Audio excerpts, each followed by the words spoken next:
Hello to all. Myself, Dr. Sonali Rasde, Department of Biochemistry. Today, we are going to learn about liver function test, an important chapter for exam point of view also. सबसे पहले हम ये समझते हैं कि liver के function क्या होते हैं। अगर हमें फंक्शन पता होंगे तो हम उसके टेस्ट क्या होते हैं उनका पता कर पाएंगे। तो लिवर के अगर मैं फंक्शन को डिवाइड करूं, बेसिकली अगर मैं उसको क्लासिफाइड करूं तो वो 5 हैं, इम्पोर्टेंट 5 फंक्शंस हैं लिवर के। तो पहले हम उसको देखते हैं। फर्स्ट फंक्शन है मेटाबॉलिक फंक्शन। उसके अलावा अगर हम जाएंगे तो 5 टाइप्स की जो फंक्शंस हैं लिवर के, उसमें सबसे पहले आता है मेटाबॉलिक फंक्शन, दूसरा आता है एक्सक्रीटरी फंक्शन, थर्ड है protective and detoxification function, fourth है haematological function and the last one is storage function. अगर हम सबसे पहले वाले का देखिए मेटाबॉलिक फंक्शन की अगर हम बात करें तो मेटाबॉलिक फंक्शन में जितने भी मेटाबॉलिज्म है, carbohydrate, protein, lipid, minerals, vitamin, इन सब का जो मेटाबॉलिज्म है वो आपका लिवर में होता है। सबसे फर्स्ट फंक्शन हो गया इसका मेटाबॉलिज्म। सेकेंड हमने बात करी एक्सक्रीटरी फंक्शन की। तो जो लिवर है वो बाइल पिगमेंट, बाइल सॉल्ट्स और कोलेस्ट्रॉल का एक्सक्रीशन करता है in the bile into intestine. इस तरीके से ये सिक्रीशन का भी फंक्शन करता है, बाइल सॉल्ट, बाइल पिगमेंट और cholesterol. Coming to the next function which is protective and detoxification function. अब प्रोटेक्टिव कैसे है ये आपको पता होगा, बुफर सेल्स जो होती हैं लिवर की, वो फेगोसाइटोसिस करती हैं। जितने भी फॉरेन कंपाउंड्स होते हैं उनको फेगोसाइटोसिस के थ्रू ये डिस्ट्रॉय कर देती हैं। तो ये हो गया एक उसका प्रोटेक्टिव फंक्शन। इसके अलावा वो डिटॉक्सिफाई करती है, जैसे अमोनिया है, अमोनिया का वो डिटॉक्सिफाई करती है into urea. As you know कि ammonia is toxic for our body, उसको हम कन्वर्ट करते हैं यूरिया में, then we will excrete out, है ना, यूरिया को। डिटॉक्सिफाई वाला फंक्शन हो गया। इसके अलावा ये मेटाबॉलिज्म ऑफ ज़ीनोबायोटिक्स जो भी है वो भी लिवर का एक मेन फंक्शन है, डिटॉक्सिफिकेशन फंक्शन जिसे हम बोलते हैं। तो ये 3 फंक्शन हो गए। Coming to the fourth function which is haematological function. तो जो हेमेटोलॉजिकल फंक्शन होता है वो पार्टिसिपेट करता है, बेसिकली जो लिवर है वो पार्टिसिपेट करता है फॉर्मेशन ऑफ ब्लड के, है ना। अगर मैं स्पेसिफिकली बात करूं तो एम्ब्रियो के लेवल पे भी सबसे ज्यादा ये लिवर जो है वो ब्लड के फॉर्मेशन में हेल्प करता है। इसके अलावा वो सिंथेसिस करवाता है plasma protein, including blood clotting factor also, ठीक है। और इसके अलावा ये डिस्ट्रक्शन करवाता है एरिथ्रोसाइट्स का। तो लिवर का हेमेटोलॉजिकल लेवल पे अगर हम फंक्शन देखें तो ये 3 है, ब्लड का फॉर्मेशन करवाना, प्लाज्मा प्रोटीन का सिंथेसिस करवाना और डिस्ट्रक्शन करवाना एरिथ्रोसाइट्स का।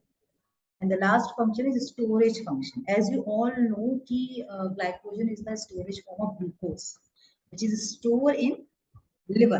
सबसे ज्यादा क्वांटिटी में जो है अगर हम बात करें तो ग्लाइकोजन लिवर में ही स्टोर होता है। इसके अलावा जो दूसरे कंपाउंड्स हैं, जो सब्सटेंसेस हैं जो लिवर में स्टोर होते हैं, वो होते हैं विटामिन ए, विटामिन B12, इसके अलावा होता है विटामिन डी, मिनरल्स और ट्रेस एलिमेंट्स, आयरन, ये सब जो है सॉरी मिनरल्स नहीं होते हैं, आयरन एंड ट्रेस एलिमेंट्स, ये सब जो है आपके स्टोरेज फंक्शन है लिवर का। तो हमने 5 फंक्शंस देखे बेसिकली। सबसे पहले हम एक बार रिवाइज कर लेते हैं। Metabolic function, second is excretory function, third is protective and detoxification function, fourth one is haematological function and the last one is storage function. अब ये हमने फंक्शन देख लिए हैं, ये मैंने आपको ब्रीफ इंट्रोडक्शन दिया है लिवर के फंक्शन का। अब हम इसी लिवर के फंक्शन के बेसिस पर ही हम बात करेंगे फंक्शन टेस्ट की। जो मेटाबॉलिज्म है उसके बेसिस पे हम कौन से टेस्ट देख सकते हैं, एक्सक्रीटरी है उसके बेसिस पे कौन से टेस्ट देख सकते हैं। तो चलिए आगे बढ़ते हैं। और अगर मैं आपको इससे पहले एक और छोटी सी बात मैं करना चाहूंगी कि अगर मैं लिवर डैमेज की बात करूँ, कुछ कॉम्प्लिकेशंस आएंगे तभी हम लिवर फंक्शन टेस्ट में वो कॉम्प्लिकेशंस देख सकते हैं। सॉरी। तो जो हेपेटोसेलुलर डैमेज होता है बेसिकली लिवर में अगर हम देख रहे हैं, तो जो हेपेटोसेलुलर डैमेज होता है वो या तो वायरसेस से हो सकता है, टॉक्सिन से हो सकता है, कोई से भी टॉक्सिन्स होता है सकते हैं, जैसे कार्बन टेट्राक्लोराइड हुआ, वायरसेस जो है हेपेटाइटिस ए या बी के हो सकते हैं, उससे डैमेज होता है हेपेटोसेलुलर लेवल पे। इसके अलावा अल्कोहल, हेपेटोसेलुलर कार्सिनोमा और ऑटोइम्यून हेपेटाइटिस, ये सारे रीजन है जिसकी वजह से लिवर डैमेज होता है, और इसकी वजह से जो कॉम्प्लिकेशंस और जो अल्टरेशन आते हैं वो हम टेस्ट की हेल्प से डिटेक्ट कर देते हैं। Coming to the next, objectives की अगर हम बात करें, अगर ये के अंदर हम आए, तो upon complication of this lecture, अगर completion of this lecture the student should be able to, ये पूरा जब लेक्चर कंप्लीट हो जाएगा तो आप एटलीस्ट थोड़ी चीजें तो समझ ही जाएंगे लिवर फंक्शन टेस्ट के बारे में। तो वही है, understand the major metabolic function of the liver and causes of liver dysfunction. Second, discuss marker of liver function test such as liver enzyme, bilirubin, albumin and prothrombin time that can diagnose hepatic injury and excess hepatic function। ये सारे जो आप देख रहे हैं marker liver function के, liver enzyme होंगे आपके, हम अलग अलग लिवर एंजाइम की फंक्शनिंग देखेंगे। bilirubin, then albumin, prothrombin time, जिसे हम पीटी टाइम भी बोलते हैं, है ना। वो डायग्नोसिस में हेल्प करते हैं अगर किसी तरीके की हेपेटिक इंजरी हुई है उसमें, या हेपेटिक फंक्शन में कोई एक्सेस हुआ है, तो वो सब हम ये सारे मार्कर्स की हेल्प से पता कर सकते हैं। अब major metabolic function of the liver, है ना, ये जो मैंने अभी आपको जस्ट बताया था वही स्लाइड में आपको दिख रहा है। सिंथेटिक फंक्शन है जो मैंने आपको बताया कि प्लाज्मा मेटालॉजिकल फंक्शन में भी कंट्रीब्यूट कर रहे थे, ये हेल्प करता है प्लाज्मा प्रोटीन के बनने में, albumin protein, cholesterol, triglyceride and lipoprotein, ये सब जो है। और इसके बाद डिटॉक्सिफिकेशन एक्सक्रीशन फंक्शन जो मैंने अभी आपको समझाया कि अमोनिया टू यूरिया जो है, यूरिया साइकिल, ग्लोरुबिन, कोलेस्ट्रॉल, ड्रग्स मेटाबॉलिज्म, ये सब डिटॉक्सिफिकेशन और एक्सक्रीशन फंक्शन में आता है। स्टोरेज फंक्शन जो मैंने आपको समझाया कि ग्लाइकोजन, विटामिन ए, डी, के, ई, बी12, ट्रेस एलिमेंट, आयरन, ये सब स्टोर होते हैं आपके लिवर में। प्रोडक्शन ऑफ बाइल सॉल्ट्स जो मैंने आपको बताया कि एक्सक्रीशन, अगर हम बात करें तो बाइल सॉल्ट्स का भी एक्सक्रीशन, बाइल पिगमेंट का एक्सक्रीशन, कोलेस्ट्रॉल का जो एक्सक्रीशन होता है वो सब भी फंक्शन है लिवर का। तो हेल्प इन द डाइजेशन, है ना, बाइल सॉल्ट्स का प्रोडक्शन करने के बाद ये उसके प्रोडक्शन डाइजेशन में हेल्प करता है। Now some example of liver dysfunction, मैंने अभी जस्ट आपको एक ब्रीफली बताया था कि कैसे हो सकता है। पहले हमने लिवर डैमेज देखा कि लिवर डैमेज के कॉजेस क्या हो सकते हैं, वैसे ही हम वही बात कर रहे हैं, लिवर डिसफंक्शन के कुछ एग्जांपल बता रहे हैं कि कैसे लिवर की जो फंक्शन है वो अल्टर्ड हो सकते हैं। तो हेपेटोसेलुलर डिसीजेज में हो सकता है, कोलेस्टासिस में हो सकता है, मतलब obstruction of bile flow, bile के फ्लो में कोई ऑब्स्ट्रक्शन आ गया किसी भी तरीके का, cirrhosis, hepatitis, jaundice, liver cancer जो मैंने आपको बोला था, हेपेटोसेलुलर कार्सिनोमा, ठीक है, और ये stasis, fatty liver, genetic disorder, मैंने जो आपको ऑटो इम्यून हेपेटाइटिस बोला था वही इसकी हम बात कर रहे हैं। जेनेटिक डिसऑर्डर, आयरन स्टोरेज एक वो होता है, डिसऑर्डर है, जेनेटिक है ये, हीमोक्रोमेटोसिस बोलते हैं इसको हम, जिसमें आयरन का स्टोरेज है, कॉम्प्लिकेशंस आती है। Now liver function test, non-invasive method for screening of liver dysfunction, help in identify general types of disorder, assess severity and allow prediction of outcome, and last is disease and treatment follow up। आप LFT से क्या क्या help ले सकते हैं, LFT आपकी किस किस चीज में हेल्प कर सकता है, वही यहाँ पे बताया गया है कि आप ये आइडेंटिफाई कर सकते हो general type of disorder, assess severity and allow prediction of outcome, disease and treatment follow up, है ना। ना अगर मैं क्लासिफिकेशन की बात करूं लिवर फंक्शन टेस्ट की, तो ब्रॉडली क्लासिफाइड है, जैसे हमने इसके फंक्शन देखे हैं वैसे हम फंक्शन टेस्ट को क्लासिफाई करेंगे। तो broadly classified as test to detect hepatic injury, hepatic injury को डिटेक्ट करने के लिए माइल्ड और सीवियर, एक्यूट और chronic. Second is nature of liver injury, तो हेपेटोसेलुलर है या कोलेस्टासिस है, मतलब ऑब्स्ट्रक्शन आया है बाइल फ्लो में, या हेपेटोसेलुलर है, ये दोनों कंडीशन में हम देखेंगे कि क्या कारण है। Next is test to assess hepatic function, उसके फंक्शन पे जाएंगे। अब ये ब्रॉडली क्लासिफाइड किया हमने फर्स्ट एंड सेकंड में, हम सेकंड आए group 1 marker of liver dysfunction, है ना। अब डिसफंक्शन हो रहा है तो हम कौन से मार्कर का यूज करके ये बता सकते हैं कि लिवर जो है उसके फंक्शन में जो लिवर है वो डिसफंक्शन कर रहा है। सीरम बिलिरुबिन टोटल और कंजुगेटेड हम देखेंगे, कंजुगेटेड को डायरेक्ट बिलिरुबिन भी बोलते हैं।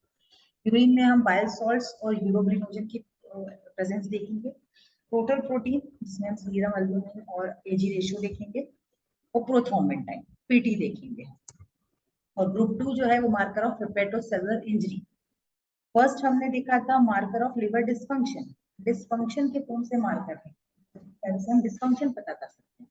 अब हम बात कर रहे हैं हेपेटोसेलुलर इंजरी की, कौन से मार्कर हैं जो इंजरी बता सकते हैं, तो वो है एंजाइमेटिक मार्कर एएलटी और एएसटी, जिसे हम एसजीओटी और एसजीपीटी भी बोलते हैं। पहले पहले हम इसको फ्रिक्वेंटली ओटीपी के नाम से ही बोलते थे, लेकिन राइट नाउ अब हम इसको एलानाइन अमीनो ट्रांसफरेज एएलटी और एस्पार्टेट अमीनो ट्रांसफरेज एएसटी के नाम से जानते हैं। सॉरी।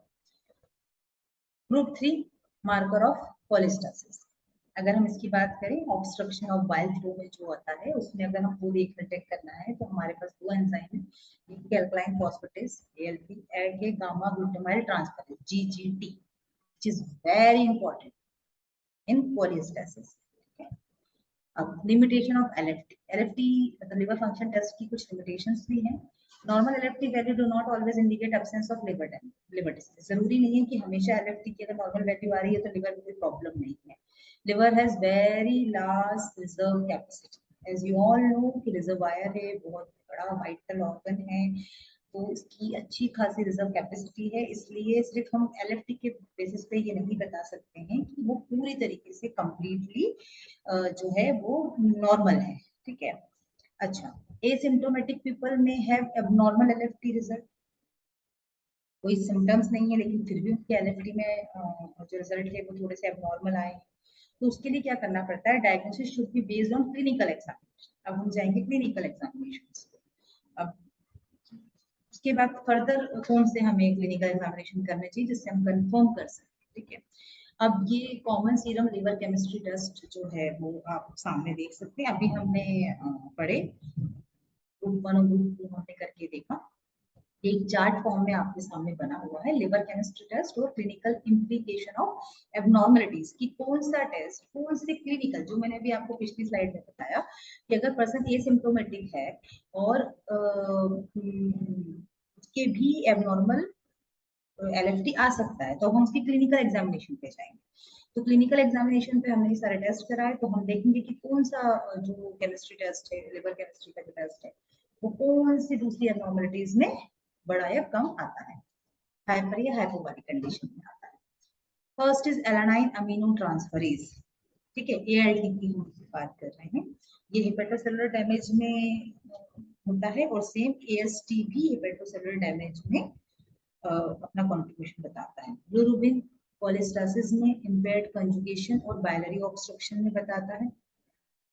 अल्कलाइन फॉस्फेटेज कोलेस्टासिस इनफिल्ट्रेटिव डिजीज और बाइलरी ऑब्स्ट्रक्शंस भी बताता है। पीटी जो है वो सिंथेटिक फंक्शन है, एल्ब्यूमिन भी सिंथेटिक फंक्शन में आता है। जीटीटी गामा ग्लूटामाइल ट्रांसफरेज जो है वो कोलेस्टासिस और बाइलरी ऑब्स्ट्रक्शंस में आते हैं, और बाइल एसिड जो है कोलेस्टासिस और लिवर ऑब्स्ट्रक्शंस में आते हैं। Coming to the next slide, अब हम थोड़ा सा डिटेल में पढ़ेंगे सबके एक एक इंडिविजुअल जो है केमिस्ट्री लिवर केमिस्ट्री के तो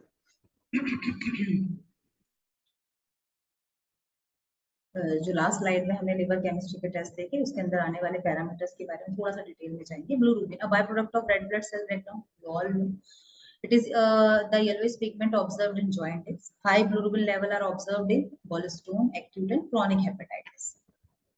Now यह एक फ्लो चार्ट है ये यहाँ पर, मतलब अगर आप इसको थोड़ा सा गौर से देखेंगे तो आपको समझ में आएगा फ्रॉम द स्टार्टिंग से फर्स्ट से लेके 10 तक की इसमें स्टेप बताई गई हैं। सबसे फर्स्ट इसमें बताया है कि कैसे जो रेड सेल्स हैं वो मेजर सोर्स होती हैं हीम प्रोटीन्स की। ठीक है, ये आप देख रहे हैं इसके अंदर सबसे फर्स्ट वाला जो फर्स्ट नंबर देखिएगा इसमें दिखाया हुआ है कि मेजर सोर्स है आरबीसी जो है हीम प्रोटीन की मेजर सोर्स है। इसके बाद क्या होता है, इनका ब्रेकडाउन होगा, हीम और प्रोटीन है जो ब्रेकडाउन हुआ, तो हीम किसमें कन्वर्ट हुआ, हीम टू ग्लोबिन में अगर in macrophages of the reticuloendothelial system. ठीक है, ये हुआ, तो ये मैक्रोफेजेस जो स्प्लीन एंड लिवर। ठीक है, अपना जो रेटिकुलो एंडोथेलियल सिस्टम है उसमें जो हीम है वो ग्लोबिन में। नाउ थर्ड वन अगर हम बात करें तो ये जो अनकॉन्जुगेटेड ग्लोबिन है is transported through the blood, ये ब्लड से थ्रू होगा, अनकॉन्जुगेटेड है ये। ठीक है, और ये कॉम्प्लेक्स करता है ग्लोबिन से टू द लिवर। ठीक है, ट्रांसपोर्टेड होगा through blood to the liver. अब इसके बाद जैसे ही ये ब्लड में आ जाता है, लिवर की बात है, लिवर में ब्लड में आ गया तो globin is taken up by facilitated diffusion by the liver and conjugated with glucuronic acid. ये फोर्थ जो पॉइंट है हम वो देख रहे हैं। नाउ फोर्थ के बाद हम आते हैं फिफ्थ पे। अभी वो अनकॉन्जुगेटेड ग्लोबिन था, फोर्थ पे आके क्या हुआ, वो फैसिलिटेटेड डिफ्यूजन के थ्रू कॉन्जुगेट हो गया ग्लूकोयूरोनिक एसिड से। तो नाउ अब हमारे पास कौन सा ग्लोबिन आ गया है, conjugated globin is actively secreted into bile and then into intestine। जो हम एक्सक्रीटरी फंक्शन की बात कर रहे थे, बाइल सॉल्ट्स और बाइल पिगमेंट का ये एक्सक्रीशन कराता है in the bile into the intestine. तो सेम वही बात कर रहे हैं, पहले अनकॉन्जुगेटेड आया, कॉन्जुगेट हुआ ग्लूकोयूरोनिक एसिड से, देन ये कॉन्जुगेट ग्लोबिन जो है वो एक्टिवली सिक्रेटेड होता है बाइल में and then in the intestine. Now अब ये इंटेस्टाइन में आने के बाद इन द इंटेस्टाइन जो ग्लूकोयूरोनिक एसिड है इज रिमूव्ड बाय बैक्टीरिया। ठीक है, जो वहां पर इंटेस्टाइन में इंटेस्टाइनल बैक्टीरिया होते हैं वो उसको रिमूव आउट करवा देते हैं। The resulting globin is converted to urobilin. अब जो कंजुगेशन के बाद कंजुगेटेड ग्लोबिन बना था उसमें से ग्लूकोयूरोनिक एसिड जो है वो इंटेस्टाइनल बैक्टीरिया ने उसको हटा दिया, तो अब जो बचा हमारे पास वो कन्वर्ट हो जाता है और रिजल्टली हमें मिलता है यूरोबिलिनोजन। अब ये जो यूरोबिलिनोजन है वो उसमें से सम ऑफ द यूरोबिलिनोजन है जो है वो रीअब्सॉर्ब हो जाता है from the gut and enters the portal blood. उसमें कुछ अमाउंट में यूरोबिलिनोजन जो है वो रीअब्सॉर्ब हो जाता है और गट में रीअब्सॉर्ब होकर ब्लड में चला जाता है। नाउ उसके बाद जो पोर्शन है, जो रेस्ट ऑफ द पोर्शन होता है यूरोबिलिनोजन का, वो पार्टिसिपेट करता है इन द इंटेरोहेपेटिक यूरोबिलिनोजन साइकिल में और यहाँ पर कन्वर्जन होता है ना।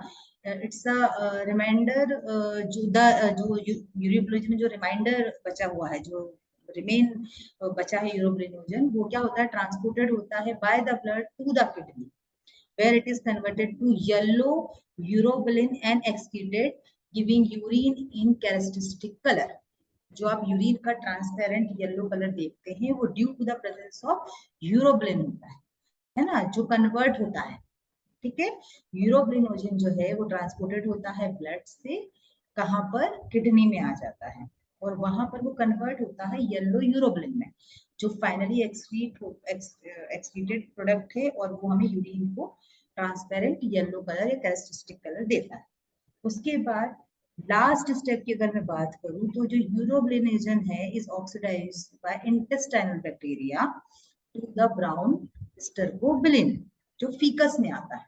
जो हम फीकस की बात करते हैं जो येलो कलर आता है वो यूरो स्टर्कोबिलिन की वजह से ब्राउन स्टर्कोबिलिन निकलता है। वहां पे जो इंटेस्टाइनल बैक्टीरियाज होते हैं वो यूरोबिलिनोजन को क्या करते हैं, ऑक्सीडाइज करवा देते हैं। All over transport basically transfer बताया है हमने ग्लोबिन का यूरिन में और फीकस में। ठीक है, कमिंग टू द नेक्स्ट, अब हम मेटाबॉलिज्म ऑफ ग्लोबिन जो अभी हमने अभी फ्लो चार्ट में देखा वही यहाँ पर बताया गया है कि कैसे हीमोग्लोबिन जो है वो हीमोग्लोबिन में टूटता है, फिर अनकॉन्जुगेटेड ग्लोबिन जो है लिवर में आता है, कॉन्जुगेट होता है with glucuronic acid.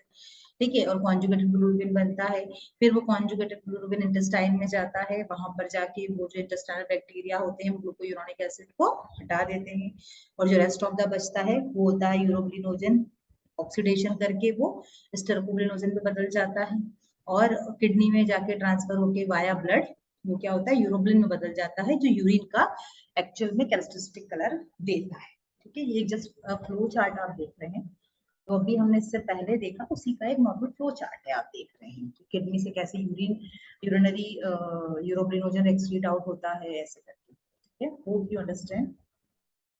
Now serum bilirubin level की अगर हम बात करें, नॉर्मल बिलिरुबिन जो है, अगर हम नॉर्मल लेवल पे बात करें तो होता है 0.2 to 0.8 मिलीग्राम पर डेसीलीटर। मैं हमेशा बोलती हूँ कि यूनिट याद करना बहुत जरूरी है। अनकॉन्जुगेटेड इसको हम इंडायरेक्ट भी बोलते हैं, इसकी जो रेंज होती है वो होती है, नॉर्मल जो वैल्यू होती है वो होती है 0.2 to 0.7 मिलीग्राम पर डेसीलीटर। कॉन्जुगेटेड जो है जिसे हम डायरेक्ट बिलिरुबिन भी बोलते हैं, उसकी नॉर्मल वैल्यू होती है 0.1 to 0.4 मिलीग्राम पर डेसीलीटर।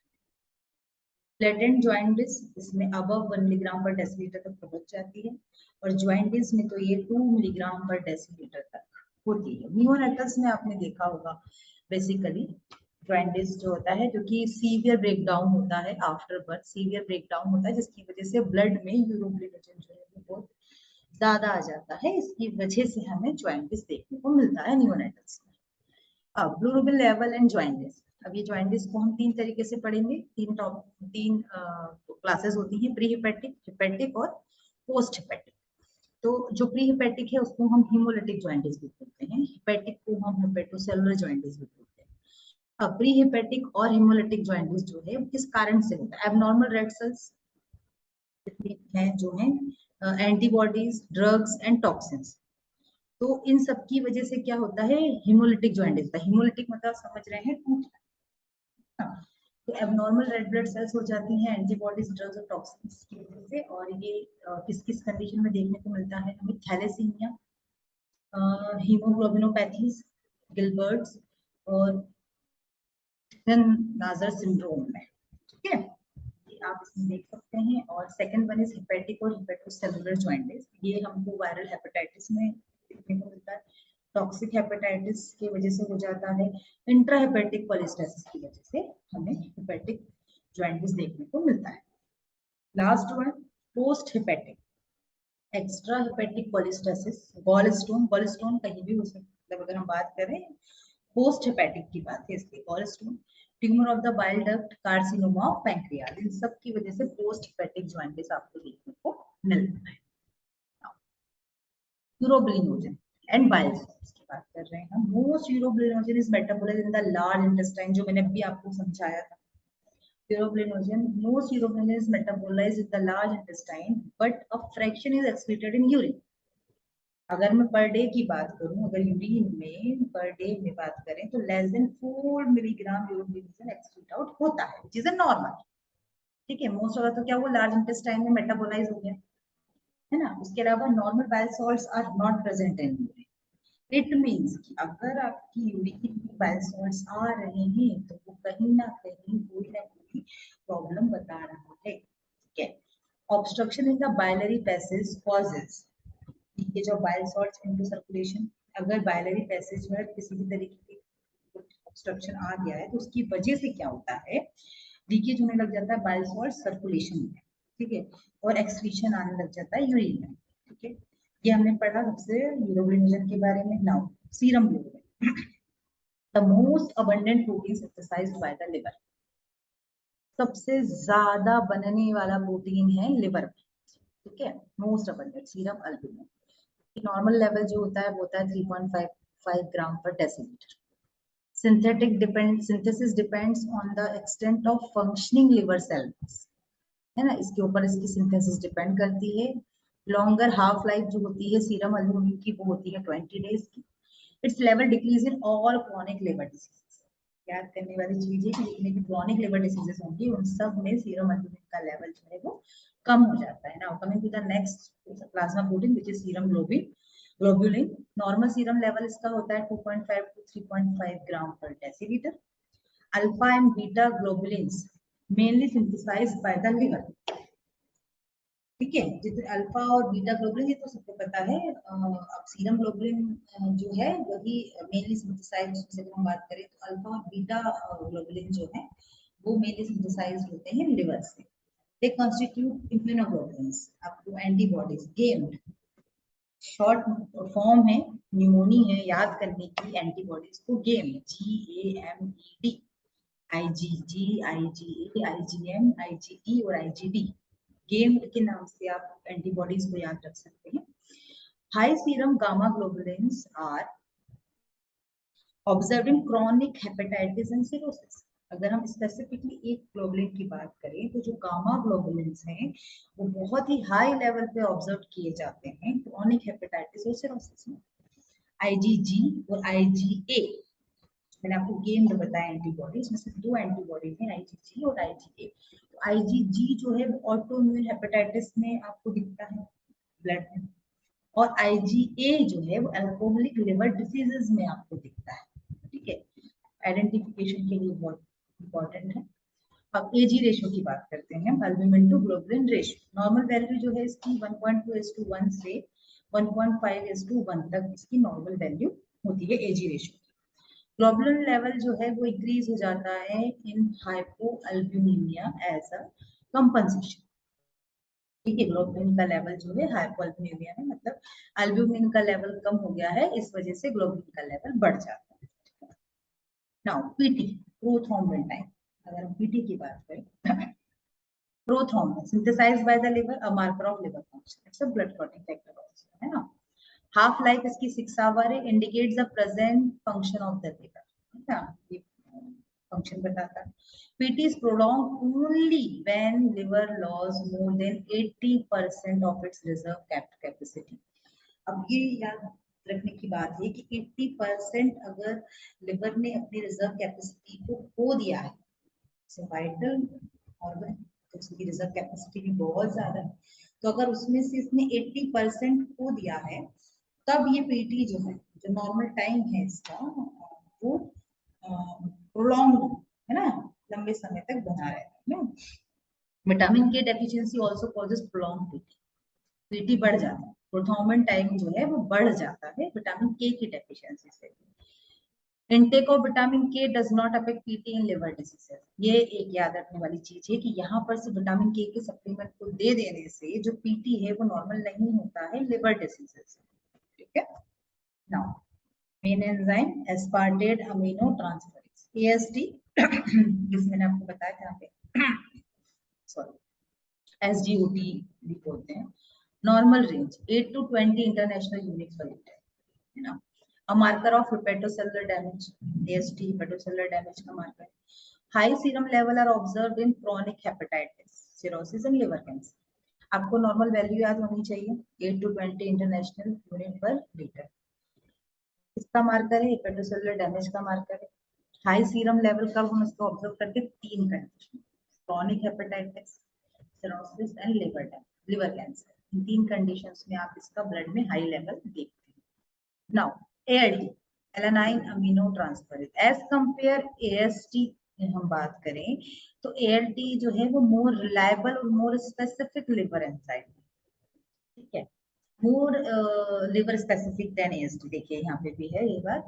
नॉर्मल रेंज जो है इसकी 13 to 15 मेल में और फीमेल में 10 to 30 इंटरनेशनल यूनिट पर लीटर, यूनिट ध्यान से रखिएगा याद। High serum level in acute hepatitis, मतलब आप देखिए एक्यूट हेपेटाइटिस वाली अगर कंडीशन आ गई है तो उसमें जो नॉर्मल वैल्यू है इसकी 35 तक, 35 इंटरनेशनल यूनिट जो है वो रेज हो जाती है 300 to 1000 इंटरनेशनल यूनिट पर लीटर, है ना, मतलब बहुत बड़ी बात है। Moderate elevation in alcoholic hepatitis, यहाँ पे अगर हम देखें मॉडरेट लेवल पर एलिवेशन जो होता है तो ये हो जाता है 100 to 300 तक। और minor elevation in cirrhosis, cirrhosis में हमें बहुत थोड़ा सा एलिवेशन देखने को मिलता है। हेपेटाइटिस सी में नॉन अल्कोहलिक स्टेटोहेपेटाइटिस में भी हमें इसका शॉर्ट फॉर्म है नॉन अल्कोहलिक स्टेटोहेपेटाइटिस का NaSH, उसमें हमें माइनर लेवल पे एलिवेशन देखने को मिलता है which is 50 to 100 international unit पर litre. Now alanine amino transferase, ये जो है appear in plasma many days before clinical sign appear। कोई सा भी क्लिनिकल साइन होंगे हमारी बॉडी में आए उससे पहले से ही ये प्लाज्मा में प्रेजेंट होता है। A normal value does not always indicate absence of liver damage, ये रिलायबल नहीं है liver enzyme, but it's not reliable कि बस अगर इसकी प्रेजेंस नहीं है, ये अब्सेंस है, लेकिन इसका मतलब बिल्कुल भी नहीं है कि लिवर जो है वो बिल्कुल कंप्लीटली फाइन कंडीशन में है। Obvious, but otherwise normal individual में हैव एलिवेटेड एयरटी, ठीक है ना, कभी कभी हमें इसमें एलटी का लेवल बढ़ा हुआ देखने को मिलता है।